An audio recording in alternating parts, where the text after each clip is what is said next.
再来看，落体薪资已经实施20档咯，也毋过哦，头家提拨的比例一直拢是6%，毋捌调整。有劳工团体早起就去劳动部申请，要求应该爱提悬提拨的比例，伊讲哦嘛应该爱比照办理。劳动部是回应表示讲，头家提拨6%是上低标准，嘛鼓励头家会当来家己提悬。台联党来辩论。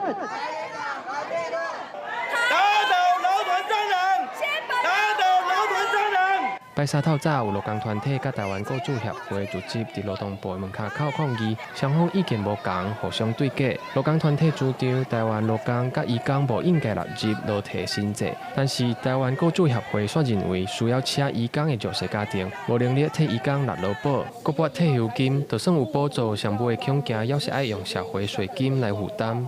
但最重要的，我们今天不是来比较本劳和移工谁比较多，谁比较少，劳工不是互相比肩，我们要的是一个共同的、公平的制度。不要再从我们这些私人重症家庭去拿出这些多余的钱，我们真的没有闲钱再给了。我们不是企业，我们不是赚钱的。我们今天之所以要聘外籍看护，是因为我们的长照不够。另外，劳工团体也指出，劳体薪资上路满20年啊，但是雇主提拨的比率要悬是伫6%。 伊嘛要求劳动部就要调悬提拨的比率，让劳工退休有保障。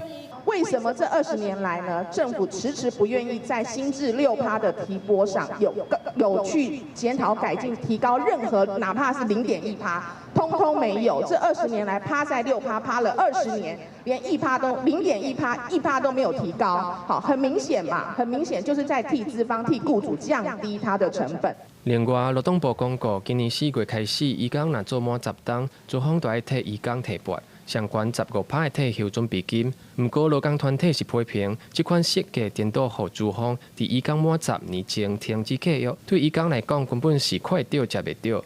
若针对劳工团体的诉求，劳动部暂时是也未有回应。记者吴正阳、谢桂林台北报道。